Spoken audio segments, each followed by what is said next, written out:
Antibiotics എന്ന് പറഞ്ഞാൽ എന്താണ്? നമ്മൾ ഈ മൈക്രോ ഓർഗാനിസത്തിനെ കില്ല് ചെയ്യാൻ വേണ്ടിയിട്ട് നമ്മൾ കൊടുക്കുന്ന ഡ്രഗാണ് ആൻറ്റിബയോട്ടിക്സ് എന്ന് പറയുന്നത്.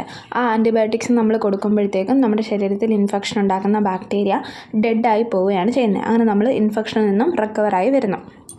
ഇനി ആൻറ്റിബയോട്ടിക് റെസിസ്റ്റൻസ് എന്ന് പറഞ്ഞു കഴിഞ്ഞാൽ ഈ ബാക്ടീരിയ ഈ ആൻറ്റിബയോട്ടിക്കിനോട് റെസിസ്റ്റൻസ് കാണിക്കും. അതായത് നമ്മൾ ഈ ആൻറ്റിബയോട്ടിക്സ് കൊടുത്താലും ഈ ബാക്ടീരിയ ഡെഡ് ആവില്ല.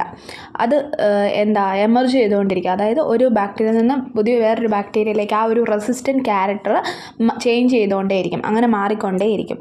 അപ്പം അതെന്താണ് ആൻറ്റിബയോട്ടിക് റെസിസ്റ്റൻ്റ്, എന്താണ്, അതെങ്ങനെയാണ് ആൻറ്റിബയോട്ടിക്കിനോട് റെസിസ്റ്റൻ്റ് ആവുന്നത്, അതിൻ്റെ മെക്കാനിസം, അതാണ് നമ്മൾ പഠിക്കാൻ പോകുന്നത്.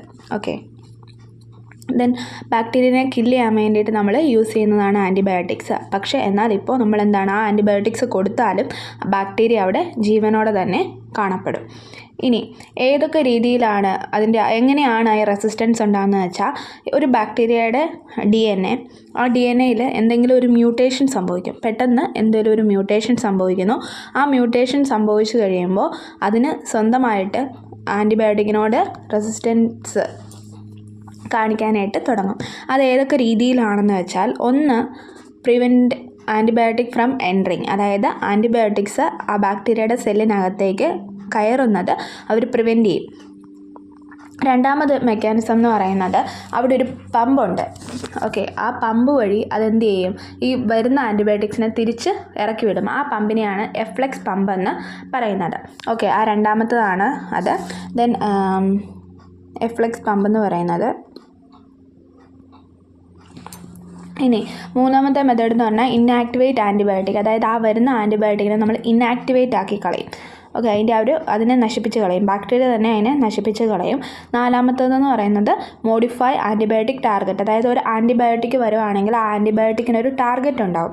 അതായത് ആ ബാക്ടീരിയയുടെ സെല്ലിൽ ന്യൂക്ലിക് ആസിഡിനെ അഫക്റ്റ് ചെയ്യുന്ന ആൻറ്റിബയോട്ടിക് ഉണ്ട്, സെൽ മെംബ്രെയിനിൽ ഇൻഫെക്ഷൻ ഉണ്ടാക്കുന്നുണ്ട്, അങ്ങനെ പല അതിൻ്റെ ഓരോന്നും അതിനൊരു സ്പെസിഫിക് ടാർഗറ്റ് ഉണ്ടാവും. ആൻറ്റിബയോട്ടിക്സിന് ഒരു സ്പെസിഫിക് ടാർഗറ്റ് ഉണ്ടാവും. ആ ടാർഗറ്റിൽ മോഡിഫിക്കേഷൻ വരുത്തും. ഇപ്പോൾ അതൊരു യു ഷേപ്പിലാണ് ഇരിക്കുന്ന ഒരു ടാർഗറ്റ്, മെയിനായിട്ട് നമ്മൾ കൊടുക്കുന്ന ആൻറ്റിബയോട്ടിക് ചെന്നിരിക്കുന്നത് യു ഷേപ്പിലിരിക്കുന്ന ഒരു ടാർഗറ്റിലായിരിക്കും. പക്ഷേ ഈ ബാക്ടീരിയ എന്ത് ചെയ്യും, ആ യു ഷേപ്പിനെ മാറ്റി ഒരു സ്ക്വയർ ഷേപ്പ് ആക്കിയെന്ന് വെച്ചു. അപ്പോൾ ഈ വരുന്ന ആൻറ്റിബയോട്ടിക്കിന് അവിടെ അറ്റാച്ച് ചെയ്യാനായിട്ട് പറ്റത്തില്ല. അങ്ങനെയാണ് ആൻറ്റിബയോട്ടിക് ബൈൻഡ് ചെയ്യുന്ന ആ ഒരു സൈറ്റിനെ മോഡിഫൈ ചെയ്യും. അഞ്ചാമത്തേതെന്ന് പറയുന്നത് അവോയ്ഡ് യൂസിങ് ആൻറ്റിബയോട്ടിക്സ് ടാർഗറ്റ്, അതായത് ഒരു മിമിക്രി. ഇപ്പം മെയിനായിട്ടും ഈ കൊടുക്കുന്ന ആൻറ്റിബയോട്ടിക് വന്ന് ന്യൂക്ലിക് ആസിഡിലായിരിക്കും ആക്ട് ചെയ്യേണ്ടത്. അപ്പോൾ ഈ ബാക്ടീരിയ എന്ത് ചെയ്യും, ആ ന്യൂക്ലിക് ആസിഡിന് സിമിലർ ആയിട്ടിരിക്കുന്ന അല്ലെങ്കിൽ അതിനെപ്പോലെ തന്നെ ഐഡൻറ്റിക്കലായിട്ടുള്ള ഒരു പുതിയൊരു ഒരു ന്യൂക്ലിക് ആസിഡിനെയോ അല്ലെങ്കിൽ വേറെ എന്തെങ്കിലും ഒരു ഇതിനെ പ്രൊഡ്യൂസ് ചെയ്യും. ദെൻ ആ വരുന്ന ആൻറ്റിബയോട്ടിക് അതിൻ്റെ ടാർഗറ്റ് അതാണെന്ന് കരുതിയിട്ട് പോയി ഇതിൽ ബൈൻഡ് ചെയ്യും. പക്ഷേ അതിന് എഫക്റ്റ് ഉണ്ടാവുമോ, ബാക്ടീരിയക്കൊന്നും സംഭവിക്കത്തില്ല. ബാക്ടീരിയ അവിടെ ജീവനോടെ തന്നെ ഇരിക്കും. അതൊരു മിമിക്രിയാണ്, അതായത് ഒരു അതിനെപ്പോലെ തന്നെ ആക്കി കൊടുക്കും. അപ്പം നമ്മൾ കൊടുക്കുന്ന ആൻറ്റിബയോട്ടിക് പോയിട്ട് അതിൽ അറ്റാച്ച് ചെയ്യത്തേ ഉള്ളൂ. അപ്പം ബാക്ടീരിയയ്ക്ക് ഒന്നും ഉണ്ടാകുന്നില്ല. അപ്പോൾ ഈ 5 രീതിയിലാണ് ഈ ആൻറ്റിബയോട്ടിക് റെസിസ്റ്റൻസ് നടക്കുന്നത്. ഒന്ന്, ആൻറ്റിബയോട്ടിക്സ് സെല്ലിനകത്തേക്ക് എൻട്രി ചെയ്യാനായിട്ട് സമ്മതിക്കുകയില്ല. രണ്ടാമത്തേത് അകത്തേക്ക് വരുന്നതിനെ പുറത്തേക്ക് ഇഫ്ലെക്സ് പമ്പ് വഴി പുറത്തേക്ക് വിടുന്നു. മൂന്നാമത്തേത് വരുന്ന ആൻറ്റിബയോട്ടിക്കിനെ ലൈസ് ചെയ്ത് കളയുന്നു. അതിന് എക്സാമ്പിളാണ് പെൻസിലിൻ എന്ന് പറയുന്നത്. അപ്പം നമ്മുടെ ആ ആൻറ്റിബയോട്ടിക് പെൻസിലിൻ എന്ന് പറയുന്ന ആൻറ്റിബയോട്ടിക്കിനകത്ത് അതായത് പെൻസിലിൻ എന്ന് പറയുന്ന ആൻറ്റിബയോട്ടിക്കിനകത്ത് ബീറ്റാ ലാക്റ്റേം റിങ് എന്ന് പറയുന്ന ഒരു സ്ട്രക്ചർ ഉണ്ട്. ആ ബീറ്റാ ലാക്റ്റേം റിങ്ങിൻ്റെ എബിലിറ്റി കൊണ്ടായിരുന്നു ഇതിൻ്റെ ആ ഒരു സെൽ മെംബ്രെയിൻ, അതായത് സെൽ വോൾ സിന്തസിസിനെയൊക്കെ പ്രിവെൻറ്റ് ചെയ്തുകൊണ്ടിരുന്നത്. ഈ ആൻറ്റിബയോട്ടിക്കിൻ്റെ ഈ ബീറ്റാ ലാക്റ്റേം റിങ്ങിനെ ലൈസ് ചെയ്യാനായിട്ട് എബിലിറ്റിയുള്ള ബീറ്റാ ലാക്ടമേസ് എന്ന് പറയുന്ന എൻസൈമിനെ ബാക്ടീരിയ പ്രൊഡ്യൂസ് ചെയ്യുന്നു. അപ്പം നമ്മൾ ആ ബാക്ടീരിയയ്ക്ക്, അപ്പം ബീറ്റാ ലാക്ടമേസ് പ്രൊഡ്യൂസ് ചെയ്യുന്ന ബാക്ടീരിയയ്ക്ക് നമ്മൾ ഈ പെൻസിലിൻ ആൻറ്റിബയോട്ടിക് കൊടുത്തു കഴിഞ്ഞാൽ എന്ത് ചെയ്യും, ആ ബാക്ടീരിയ ഈ എൻസൈമിനെ പ്രൊഡ്യൂസ് ചെയ്യുകയും ആ എൻസൈം ഈ ആൻറ്റിബയോട്ടിക് ആക്ട് ചെയ്ത് അതിനെ ഡീഗ്രേഡ് ചെയ്ത് കളയും. അങ്ങനെ ആ ബാക്ടീരിയ ജീവിക്കും. നാലാമത്തേത് എന്തായിരുന്നു, അതിൻ്റെ ആ ഒരു ടാർഗറ്റ് സൈറ്റിൽ മോഡിഫിക്കേഷൻ ചെയ്യുക, അതിൻ്റെ ഒരു ഷേപ്പോ സൈസോ ഒക്കെ വ്യത്യാസം ആക്കി കൊടുക്കും. പിന്നെ അതിൻ്റെ ഒരു അഞ്ചാമത്തേതാണ് മിമിക്രി, അതായത് അതിനെപ്പോലെ തന്നെ ഒരു സിമിലർ ആയിട്ടുള്ളൊരു വേറൊരു ഐഡൻറ്റിക്കൽ ആയിട്ടുള്ളൊരു ടാർഗറ്റ് സൈറ്റിനെ മേക്ക് ചെയ്യും. ദെൻ ആൻറ്റിബയോട്ടിക് വന്ന് അവിടെ ആയിട്ട് അറ്റാച്ച് ചെയ്യും. പക്ഷേ ബാക്ടീരിയയ്ക്ക് ഒരു കുഴപ്പവും ഉണ്ടാവില്ല. ഇനി ആൻറ്റിബയോട്ടിക് റെസിസ്റ്റൻസ് എങ്ങനെയാണ് കൂടുന്നതെന്ന് വെച്ചാൽ നമുക്കറിയാം, ഈ DNA-യിൽ ഉണ്ടാകുന്ന സഡൻ ആയിട്ടുള്ള എന്തെങ്കിലും ഒരു ഹെറിറ്റബിൾ ചേഞ്ചസ് കൊണ്ടാണ് മ്യൂട്ടേഷൻ ഉണ്ടാകുന്നത്. ആ മ്യൂട്ടേഷൻ വഴി ഇപ്പോൾ ബാക്ടീരിയൽ കോളനീസിൽ ഒരെണ്ണത്തിനകത്തായിരിക്കും ആ ഒരു റെസിസ്റ്റൻസ് കാണിക്കുന്നത്. ഓക്കെ, ആ റെഡ് കളറിൽ കാണുന്നത് റെസിസ്റ്റൻസും ഗ്രീൻ കളറിൽ കാണുന്നത് നോർമലി നമ്മൾ ആ ഡ്രഗ് കൊടുത്താൽ ഡെഡായി പോകുന്ന ബാക്ടീരിയ ആണ്. ഇനി ഈ ബാക്ടീരിയ മൾട്ടിപ്ലൈ ചെയ്യുന്ന സമയത്ത് സംടൈംസ് ഈ റെസിസ്റ്റൻറ്റ് ബാക്ടീരിയയും എന്ത് ചെയ്യും, ഇതിൻ്റെ കൂടെ തന്നെ മൾട്ടിപ്ലൈ ചെയ്യും. ദെൻ അതിനകത്തേക്ക് എമേർജ് ചെയ്യുന്നത് എങ്ങനെയാണെന്ന് വെച്ചാൽ ഈ അപ്പോൾ ആൻറ്റിബയോട്ടിക്സ് നമ്മൾ കൊടുത്തു കഴിയുമ്പോഴത്തേക്കും എന്ത് ചെയ്യും, ആ സെൻസിറ്റീവ് ആയിട്ടുള്ളതെല്ലാം ഡെഡായി പോകും. പക്ഷേ റെസിസ്റ്റൻ്റ് അവിടെ എന്ത് ചെയ്തുകൊണ്ടേയിരിക്കും, മൾട്ടിപ്ലൈ ചെയ്തുകൊണ്ടേയിരിക്കും. ഇനി ഈ റെസിസ്റ്റൻസ് ഒരു ബാക്ടീരിയയിൽ നിന്ന് മറ്റൊരു ബാക്ടീരിയയിലേക്ക് ട്രാൻസ്ഫർ ചെയ്യും.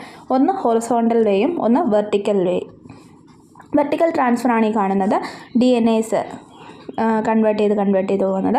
ദെൻ ഹൊറിസോണ്ടൽ ട്രാൻസ്ഫർ എന്ന് പറയുമ്പോഴത്തേക്കും ഒരെണ്ണത്തിലേക്ക് കോൺജുഗേഷൻ വഴി മാറാം, അല്ലെങ്കിൽ ബാക്ടീരിയോഫേജിൻ്റെ ഹെൽപ്പോടുകൂടി DNA ട്രാൻസ്ഫർ ചെയ്യാം. അങ്ങനെ ഒരു ബാക്ടീരിയയിൽ നിന്ന് മറ്റ് ബാക്ടീരിയയിലേക്കും അല്ലെങ്കിൽ ഒരു സ്പീഷീസിൽ നിന്ന് മറ്റൊരു സ്പീഷീസിലേക്കും ആൻറ്റിബയോട്ടിക് റെസിസ്റ്റൻസ് സ്പ്രെഡ് ചെയ്തുകൊണ്ടേയിരിക്കും.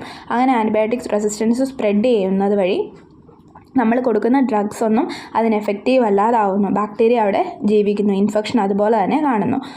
അതായത് മനുഷ്യരിൽ, ഡോഗ്സ്, അതായത് പെറ്റ്സിൽ, നമ്മുടെ എൻവയോൺമെൻറ്റ്, ഫുഡ് ചെയിനിൽ എല്ലാത്തിനെയും ഈ ആൻറ്റിബയോട്ടിക് റെസിസ്റ്റൻസ് അഫക്റ്റ് ചെയ്യും. അപ്പം നമുക്ക് ഈ ആൻറ്റിബയോട്ടിക് റെസിസ്റ്റൻസ് വന്നു കഴിഞ്ഞാൽ നമുക്കൊരു ഡ്രഗും, നമുക്ക് ഈ ഇൻഫെക്ഷൻ ഉണ്ടായ ആ ബാക്ടീരിയനെ കില്ല് ചെയ്യാൻ വേണ്ടിയിട്ട് ഒരു ഡ്രഗും നമുക്ക് കൊടുക്കാനായിട്ട് പറ്റാതാവും. കാരണം നമ്മൾ എത്ര ആൻറ്റിബയോട്ടിക്സ് കൊടുത്താലും ബാക്ടീരിയ ഡെഡ് ആവാത്തതുകൊണ്ട് തന്നെ നമ്മുടെ ശരീരത്തിൽ ആ ഇൻഫെക്ഷൻ ഉണ്ടാവും, ഡെത്ത് വരെ സംഭവിക്കും. ആൻറ്റിബയോട്ടിക് റെസിസ്റ്റൻസ് എന്ന് പറയുന്നത് ഭയങ്കരമായിട്ട് ഇപ്പോൾ സ്പ്രെഡ് ചെയ്തുകൊണ്ടിരിക്കുന്ന ഒരിതാണ്. ദിവസം തോറും ആൻറ്റിബയോട്ടിക് റെസിസ്റ്റൻസ് കൂടിക്കൂടി വരികയാണ്. ഈ ഹോസ്പിറ്റൽ എൻവയോൺമെൻറ്റിലൊക്കെ ഈ ആൻറ്റിബയോട്ടിക് റെസിസ്റ്റൻസ് കൂടുന്നുണ്ട്. ദെൻ എങ്ങനെ നമുക്ക് ആൻറ്റിബയോട്ടിക് റെസിസ്റ്റൻസ് കൺട്രോൾ ചെയ്യാമെന്ന് വെച്ചാൽ, ഒന്ന്, നമ്മൾ എടുക്കുന്ന ആൻറ്റിബയോട്ടിക്സ് കറക്റ്റായിട്ട് കഴിക്കണം. അതായത് നമുക്ക് ഇപ്പം ഡോക്ടർ പറയുകയാണ് ഒരു പനി വന്നു, ഇത്ര ദിവസം ഈ ആൻറ്റിബയോട്ടിക്സ് കഴിക്കണം, ഒരാഴ്ച കഴിക്കണം എന്ന് പറഞ്ഞാൽ ആൻറ്റിബയോട്ടിക്സ് കറക്റ്റായിട്ടും ആ ഒരാഴ്ച തന്നെ കഴിക്കണം. അല്ലാതെ 2 ദിവസം കഴിച്ചു പനി മാറി എന്ന് പറഞ്ഞ് നിർത്താൻ പാടില്ല. ഇനി രണ്ടാമത്തെ കാര്യം എന്ന് പറഞ്ഞു കഴിഞ്ഞാൽ നമ്മളോട് ഒരു ഹെൽത്ത് കെയർ പ്രൊഫഷണൽ, അതായത് ഒരു ഡോക്ടറിൻ്റെ ഹെൽപ്പോട്, അല്ലെങ്കിൽ ഡോക്ടർ പറയുവാണ് ഇന്ന അസുഖമാണ് ഇന്ന മരുന്ന് കഴിക്കുക എന്ന് പറഞ്ഞാൽ മാത്രമേ ആ മരുന്ന് കഴിക്കാൻ പാടുള്ളൂ. അല്ലാതെ നമ്മളായിട്ട് മെഡിക്കൽ സ്റ്റോറിലൊക്കെ പോയി മരുന്ന് മേടിച്ചു കഴിഞ്ഞാൽ ഈ ഇൻഫെക്ഷൻ ഇതുപോലെ തന്നെ എന്ത് ചെയ്യും, ആൻറ്റിബയോട്ടിക് റെസിസ്റ്റൻസ് ഉണ്ടാവും. നമ്മൾ മിസ്യൂസ് ചെയ്യുകയാണ് ശരിക്കും അത് ഡ്രഗ്സ്. അപ്പോൾ നമ്മളൊരു ഹെൽത്ത് കെയറിൻ്റെ ഒരു ഡോക്ടറിൻ്റെ അഭിപ്രായമില്ലാതെ മരുന്ന് മേടിച്ച് അങ്ങനെ കഴിക്കാൻ പാടില്ല. പിന്നെ ആൻറ്റിബയോട്ടിക്സ് നമുക്ക് കഴിക്കാൻ അത്രയും ആൻറ്റിബയോട്ടിക്സ് എടുത്തേ പറ്റൂ എന്നുള്ളൊരു കണ്ടീഷൻ വന്നാൽ മാത്രമേ ആൻറ്റിബയോട്ടിക്സ് യൂസ് ചെയ്യാൻ പാടുള്ളൂ. പിന്നെ ഗ്രോത്തിനെ പ്രൊമോട്ട് ചെയ്യാൻ വേണ്ടിയിട്ട് ആൻറ്റിബയോട്ടിക്സ് ഒന്നും യൂസ് ചെയ്യാൻ പാടില്ല. അല്ലെങ്കിൽ ഒരു ഹെൽത്തി ആനിമൽസിനെ ഡിസീസ് വരാതിരിക്കാൻ വേണ്ടിയിട്ടോ അങ്ങനെയൊന്നും നമ്മളിത് യൂസ് ചെയ്യാൻ പാടില്ല.